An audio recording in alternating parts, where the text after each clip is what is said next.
let's give the flowers right here to Mike McCarthy, too. Can I do that? Am I allowed to do that? Are they going to take my microphone away if I give Mike McCarthy his flowers? Well, it depends on who you ask. The Dallas Cowboys have averaged, at home, 41 points a game. Ballin'.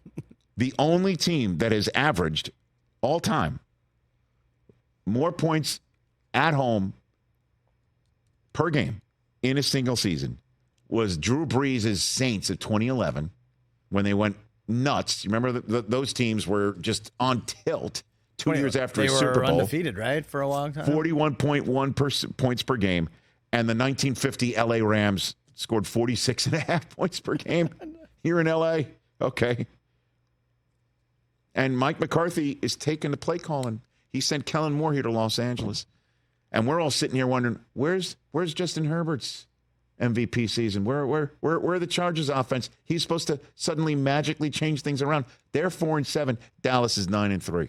Mm-hmm. And CeeDee Lamb, this was supposed to be McCarthy screwing it up, taking the play calling over, depending on the run and only the run, wanting to run the ball. He said it himself. He goes, I don't want to keep throwing my defense out there. I got to run the ball a heck of a lot more. And everyone's like, great idea, Mike, just as you send Zeke to New England. Yeah, people definitely question that, Tony right? Pollard is a rushing touchdown in 3 straight games. Tony Pollard fantasy owners know that. That's for sure. They're like, thank goodness. Where's that been all year? But CeeDee Lamb in this offense is killing it. And Dak is not shy in finding him. 17 targets Thursday night. 12 catches, 116 yards. And if you want to add on all those penalty yards, I think he had 400 last night. 4 straight games with at least 1 receiving touchdown. The last one to do it was member of the 88 Club, Des Bryant, in 2014 for Dallas. And he is 1,000,000% up there with any game-wrecking wide receiver in the NFL right now. Absolutely is the number 1 receiver of the Dallas Cowboys with his 6th 100-yard game of the season. The only one who's done better than that is Irv twice. He had 7 100 receiving yards in a single season in 91, and then 95 he had 11. He was really good. That's why he's in the Hall. And even when Deron Bland was suddenly, for some reason, smelling of toast, he came up with an interception, too, last night. Yep. Okay, so here's the deal.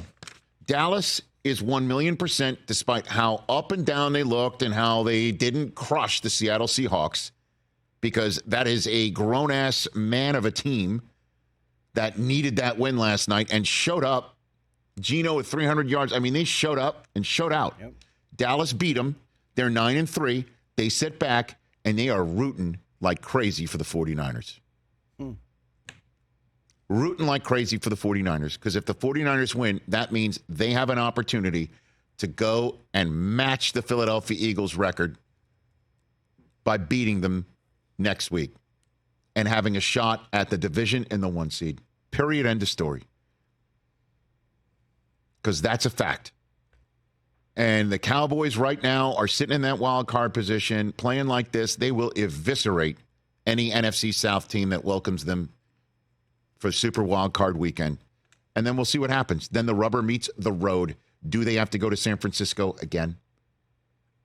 I would proffer to say, yeah. It's possible they have to go to Detroit if somebody else surprises somebody on Super Wild Card weekend. I doubt it. Who knows? But that's my state of the Cowboys union right there. It didn't look pretty. We were all set to pile on. I mean, everybody. Anybody in this business in front of a microphone who would deny that is lying. We were set to pile on. Oh, there they are again.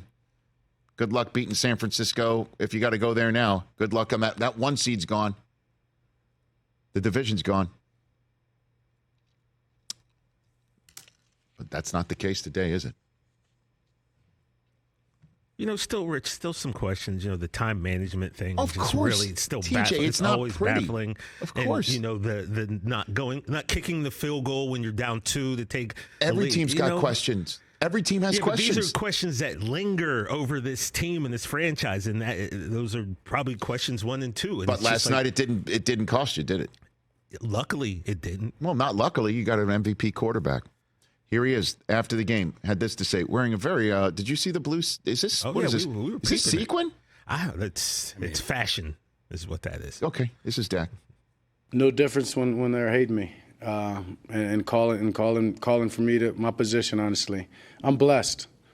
I'm super blessed, and I think about that each and every day that I wake up. I'm grateful for that opportunity to do that, and I go and attack the day that I understand nobody's opinion defines me, and that's the great part about life, and that's the great opportunity that we all have. That people can say whatever they want, but I have the pen, I have the paper, and I'm the one writing. So.